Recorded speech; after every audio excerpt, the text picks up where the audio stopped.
እንደዚህ አይነት ፊልሞችን ለመስራት ከ9 ሰዓታት በላይ ይፈጅብናል። ቪዲዮን ላይክ እና ቻናሉን ሰብስክራይብ ማድረግ ለእናንተ የ1 ሰከንድ ስራ ነው። እኛን ስለሚያግዘን ግን ቪዲዮን ላይክ ቻናሉን ሰብስክራይብ በማድረግ ፊልሙን እንጀምር።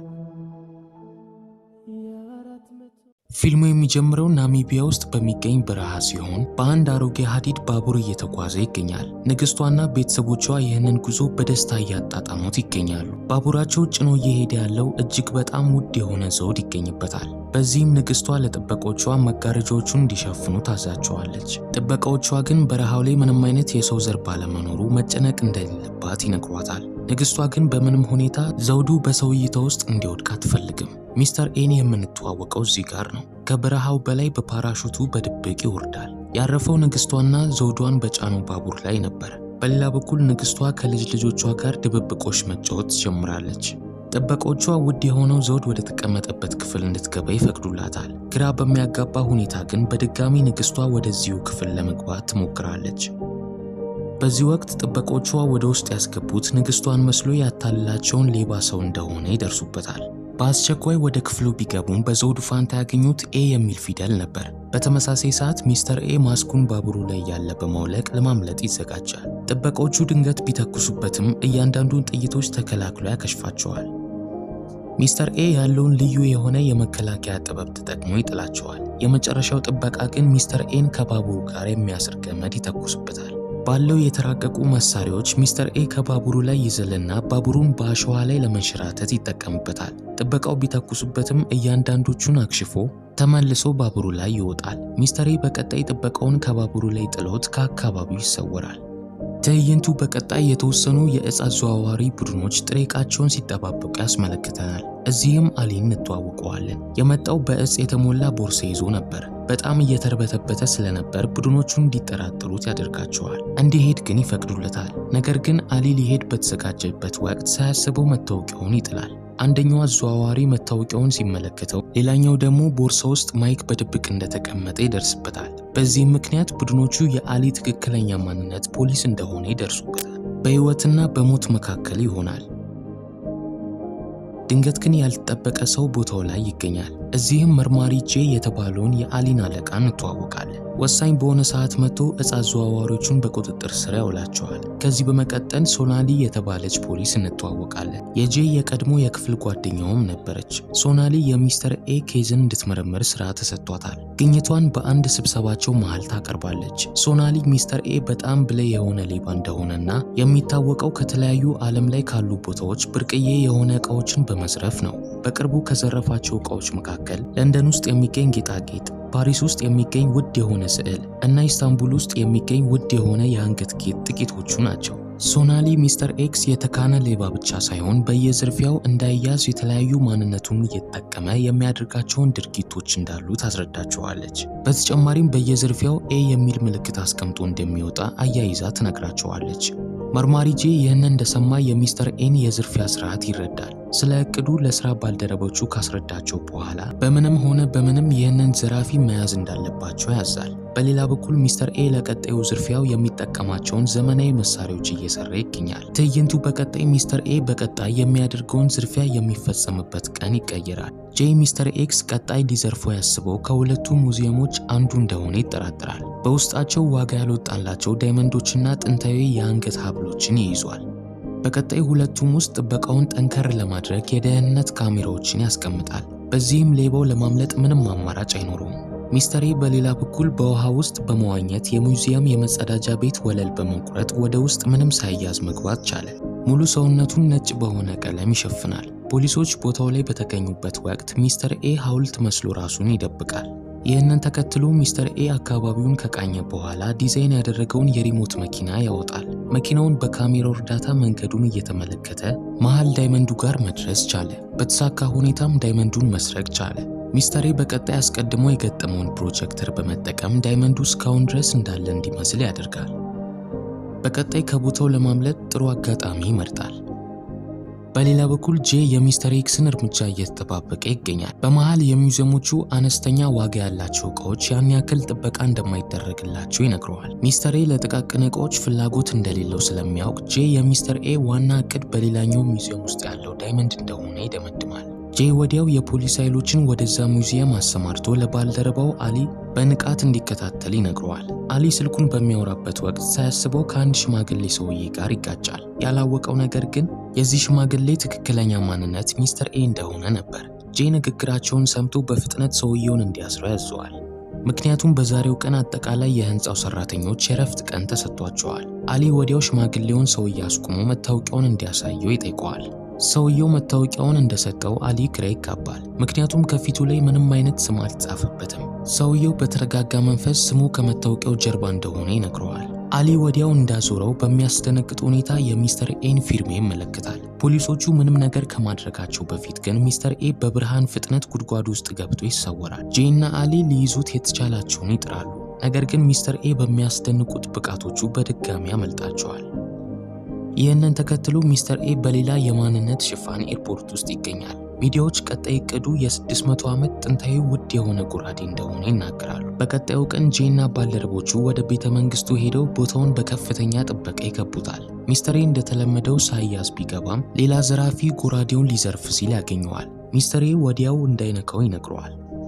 ምክንያቱም ዙሪያውን በማይታዩ ገመዶች ተከበዋል። እነዚህ ሌዘሮች አላርሙን በማስጮህ ከግድግዳው የሚነዝሩ ኤሌክትሪኮች ይለቃሉ። ሚስተር ኤ በቸልተኝነት የያዘውን ሳንቲም ወደ ሌዘሩ የወረወረውና አላርሙ ወዲያው መጮህ ይጀምራል። ቅርብ የነበሩት ጥበቆች በመጡበት ወቅት የሚነዝረው ኤሌክትሪክ በመለቀቁ ጥበቆቹ በሙሉ ራሳቸውን ይስታሉ። ሌላኛው ሌባ አጋጣሚውን ጎራዴውን ለመስረቅ ይጠቀምበትና የኤ ምልክት አስቀምጦ ከአካባቢው ይሰወራል። ሚስተር ኤ በንዴት ሌባውን ይከተለዋል። በመሃል ግን ሶናሊ ሌባውን እጅ ከፍንጅ ይዛው ሽጉጧን ትደቅንበታለች። ሚስተር ኤ በሰዓቱ ደርሶ ሽጉጡን ከሶናሊ ያስጥላትና ሌባውን ከመያዝ ያድነዋል። ሶናሊ እና ጄ ሚስተር ኤ በድጋሚ ለትንሽ ስላመለጣቸው ይበሳጫሉ። ከዚህ ቦታ ከወጡ በኋላ ሌባው ማስኩን ያውልቅና ሌባዋ ግን ሱኔሪ የተባለች ቆንጆ ሴት ነበረች። ሱኔሪ የሚስተር ኤ አድናቂ ስትሆን ጎራዴውን ለመስረቅ የሞከረችው ሚስተር ኤን አገኘዋለሁ በሚል ተስፋ ነበር። ሚስተር ኤ አብሯት ቡድን በመስራት አብረው እንዲሰሩ ልታሳምነው ትሞክራለች። ነገር ግን ጥያቄዋን ውድቅ በማድረግ ጎራዴውን ይዞ ይወጣል። ከዚህ ጊዜ በኋላ ሚስተር ኤ ሱኔሪን በቅርበት መከታተል ጀምሮ ራሱን በመቀየር ይቀርባታል። ባላት ብቃት በመደመሙ በስተመጨረሻ እንደ ባልደረባው ሊይዛት ይስማማል። ከተወሰኑ ቀናት በኋላ ሱኔሪ ጄን ለማግኘት ወደ አንድ ቲያትር ትሄዳለች። ለካ ግን ሱኔሪ ከመጀመሪያውም ሲቪል ሆና ለፖሊሶቹ እየሰራች ነበር። እየዘረፈች እንዳለ ብትያዝም ለጄ ሚስተር ኤን ለመያዝ እንደምታግዘው ቃል ስትገባ ይለቃታል። ብዙም ሳይቆይ ሚስተር ኤ ራሱን በመቀየር ሱኔሪን ለማግኘት ወደ ቲያትሩ ይገባል። ወደ ብራዚል ፓስፖርትና ትኬት እንደሚሰጣት ይነግራትና ቀጣዩን ዝርፊያ የሚፈጽሙት እዛ እንደሆነ ይነግራታል። ካጠገቧ የነበረው ጄ አጠቃላይ ንግግራቸውን ሲሰማ ሚስተር ኤ ግን ጄ መኖሩን ሳይመለከት ይቀራል። ይህንን ተከትሎ ሚስተር ኤ እና ሱኔሪ ብራዚል ይደርሱና ጄ እና አሊም በእቅዳቸው መሰረት በቦታው ይገኛሉ። እነዚህ ፖሊሶች የሚቆዩት ከሱኔሪ መንታ እህት ሞናሊ ጋር ሲሆን እህቷ የምትኖረው እዚሁ ሀገር ነበር። በሌላ በኩል ሚስተር ኤ ሱኔሪን ማመን ይጀምርና አብረው ብዙ ነገር ይወያያሉ። በስተመጨረሻ ትክክለኛ ማንነቱን ይዞ በመምጣት ስሙ አሪያን እንደሆነ ይነግራታል። በቀጣይ ሱኔሪን ካመነችው ይጠይቃትና እሷም እንደምታምነው ትነግረዋለች። በቀጣዩ ቀን አሪያን ማንነቱን በመደበቅ ወክ ለማድረግ ይወጣል። ሳይጠበቅ ግን ጄን ይመለከተዋል። ምንም ባይተዋወቁም ሁለቱም ህንዳዊ በመሆናቸው መነጋገር ይጀምራሉ። ሁለቱም ስለ ማንነታቸው ይዋሹ ነበር የተናገሩት። ጄ ደራሲ እንደሆነ ሲናገር አሪያን ደግሞ ሳንቲም በመልቀም እንደሚተዳደር ይነግረዋል። በዛው ሰዓት ሱኔሪ ለአሪያን ትደውልለትና ለተወሰኑ ሰዓት ዞር ዞር እንደምትል ትነግረዋለች። በቀጣይ ለጄ ደውላ የተቀጣጠሩበት ቦታ እንዲገናኙ ትነግረዋለች። በኋላ ላይ ሱኔሪ ለጄ የአሪያንን ትክክለኛ ማንነት ለማወቅ እምነቱን እንዳገኘች ትነግረዋለች። ጄ እንደሚተማመንባት ነግሯት አሪያንን ለመያዝ እንደምታግዘው አስረግጣ ነግረው ትሄዳለች። በኋላ ላይ አሪያን ሱኔሪን ወደ አንድ ሙዚየም ይወስዳትና ቀጣዩ ዝርፊያቸውን ለማስረዳት ይዘጋጃል። በቀጣይ ምን እንደሚዘርፉ ያሳያታል። ጥንታዊ ሳንቲሞች ሲሆኑ በግምት ከ1.5 ሚሊዮን ዶላር በላይ ተመን አላቸው። እቅዳቸውን አውርተው ከጨረሱ በኋላ ሱኔሪ ጄን በሚስጥር ልታገኘው ወደ አንድ ፓርቲ ትሄዳለች።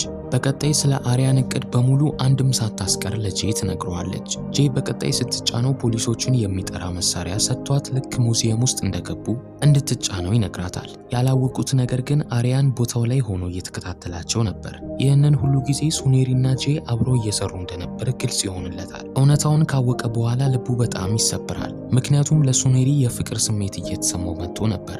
ምሽት ላይ ሱኔሪ አሪያን አጠገብ ስትጠጋ በጣም ነበር የጨነቃት። በድንገት ነገ ቢሞት ምን አይነት ስሜት እንደሚሰማት ይጠይቃታል። አሪያን በቀጣይ ነገ የሚሰሩት ስራ በጣም እንዳስጨነቁ ይነግራታል። ይህ ስሜት ደግሞ ከዚህ በፊት ተሰምቶት አያውቅም። ቃላቶቹን እንደነቃባት ለመናገር ፈልጎ እንደሆነ ያስመስልበታል።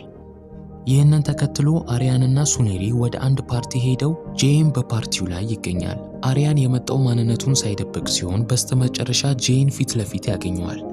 የሁለቱንም ትክክለኛ ማንነት በስተመጨረሻ ያወራሉ። አሪያን ሚስተር ኤ እንደሆነ ጄይም ደግሞ ፖሊስ እንደሆነ እውነታውን ያወራሉ። ጄይ ግን ወዲያው አላሰረውም ነበር። ያሰበው ወንጀሉን ሲፈጽም እጅ ከፍንጅ ለመያዝ ነበር። በቀጣዩ ጠዋት አሪያን ሱኔሪን ያፋጥጣትና እውነታውን እንድትናገር ይጠይቃታል። ከጄይ ጋር አብራ እየሰራች እንደሆነ ነገር ግን እንዲያምናት ትነግረዋለች። በምላሹ አደገኛ የሆነ ጨዋታ እንዲጫወቱ ጥያቄ ያቀርብላታል። ሱኔሪ በፍርሃት ትቀበለዋለች፣ ምክንያቱም እምነቱን በድጋሚ ማግኘት ትፈልጋለች። ሽጉጡ አንድ ጥይት እስኪቀረው ድረስ ቃላውን መሳብ ይጀምራሉ። የመጨረሻው ጥይት አሪያን ላይ ይደርስና ሽጉጡን ትደቅንበታለች። እያለቀሰች ግን ሲያምናት በመካዷ ጥፋተኛ እንደሆነች ትነግረዋለች። ሱኔሪ በቀጣይ ለእሱ ያላትን ፍቅር ትገልጽለትና በፍጥነት ቃላውን ራሷ ላይ ትስበዋለች። በሚያስገርም ሁኔታ ግን ሽጉጡ ሙሉ ለሙሉ ባዶ ነበር። አሪያን ከመጀመሪያው ምንም አይነት ጥይት አላስገባበትም ነበር። አሪያን ለሱ ያላትን ስሜት ከተረዳ በኋላ ፍቅሩን ይገልጽላታል። ይህንን ተከትሎ አሊና ጄይ ሙዚየም ውስጥ ያለውን የሳንቲም ስብስብ ጥበቃ ያደርጉለታል። አሪያንና ሱኔሪ ራሳቸውን በሙዚየሙ ዳንሰኞች አድርገው ማንነታቸውን ይሸፍናሉ። አሪያን በቀጣይ ሙዚየም ውስጥ የነበሩ ህፃናት ላይ ሸረሪት ይለቅባቸዋል። ግርግሩ ሳንቲሞቹን ያለምንም ፍንጭ እንዲሰርቁ ይረዳቸዋል። ጄይ በአፋጣኝ አሪያን ወዳረፈበት ሆቴል ያምራል። ነገር ግን ማንም አልነበረም። በቀጣይ ከሱኔሪ ይደወልለትና ከአሪያን ጎን ለመቆም እንደመረጠች ትነግረዋለች። ፖሊሶቹ ወዲያው እንዲታሰሩ የአፋጣኝ አሰሳ ያዛሉ። ከቆይቶች በኋላ አሊና ጄይ ሌቦቹን በሞተር ሲያመልጡ ይመለከቷቸዋል። በዚህ ወቅት ሱኔሪና አሪያን ላለመያዝ ይከፋፈላሉ። ጄይ እንደምንም አሪያን ላይ ይደርስበታል። በድብድባቸው መሃል አሊ ሽጉጡን ሱኔሪ ላይ ደቅኖባት ይመጣል። አሪያን ራሱን አጣብቂኝ የሆነ ጉዳይ ውስጥ ያገኛል። ይህም ከእስር ማምለጥ ወይም የሚያፈቅራትን ሱኔሪን ማስለቀቅ። አሪያን ድንገት ለአሊና ጄይ ጥያቄ ጠይቃቸዋል። ጥያቄውም አንድ ሰው እስከ መግደል ድረስ አፍቅራችሁ ታውቃላችሁ የሚል ነበር። ቃላቶቹ አሊንና ጄይን ግራ ቢያጋባቸውም ሱኔሪ ግን እየተናገረው ያለውን ነገር ወዲያው ነበር የገባት። ሳይጠበቅ አሪያን ላይ ተኩስ ትከፍትና ከገደሉ ጫፍ ወድቆ ህይወቱ ያልፋል። ጄይ በቀጣይ ሱኔሪን ላለማሰር ይወስናል። ትክክለኛ ቅጣቷ የሚሆነው የምትወደውን ሰው በመግደሏ የሚሰማት ጸጸት እንደሆነ ይነግራታል። ትዕይንቱ በቀጣይ ከ6 ወራት በኋላ ይቀየራል። ሱኔሪ አሁን ትንሽዬ ሬስቶራንት ውስጥ ደስተኛ ሆና ስራ እየሰራች እና ኑሮዋን እየኖረች ትገኛለች። የወንጀል ስራዋን ሙሉ ለሙሉ ስታለች። ከቆይቶች በኋላ አሪያንን ተመሳሳዩ ሬስቶራንት ውስጥ እንመለከተዋለን። ሁለቱ እስካሁን ድረስ ፍቅር ውስጥ ያሉ ይመስላሉ። ያን ቀን ከገደሉ ላይ የወደቀው ለካ በጥይት የተመታ መስሎ እየተወነ ነበር። ይህንን ያደረገውም የስርቆት ህይወቱን ትቶ ከሱኔሪ ጋር አዲስ ህይወት ለመጀመር ነበር። በመሃል ግን ሳይጠበቅ መርማሪ ጄይ ሬስቶራንታቸው ውስጥ ይገኛል። ያኔ እንዳልሞታ አስቀድሞ እንደሚያውቅና ነገሮች ቀለል ሲሉ መጥቶ ሊያስረው ስላሰበ ትቶት እንደሆነ ይነግረዋል። አሪያን ግን ያለፈውን ህይወቱን እንደተወውና አሁን ከሱኔሪ ጋር የተረጋጋ ህይወት ውስጥ እየኖረ እንደሆነ ይነግረዋል። ጄይ ይህንን ሲሰማ በአሪያን ለውጥና ሐቀኝነት ይገረማል። አሪያንን ላለማሰር ወስኖ ከወንጀል እንዲርቅ ሁለተኛ እድል ይሰጠዋል። ጄይ ከሬስቶራንታቸው ይወጣና አሪያንና ሱኔሪ ካለፈው ህይወታቸው ተቀይረው አሁን ጥሩ ሰዎች እንደሆኑ ሲናገሩ ፊልሙ ያበቃል።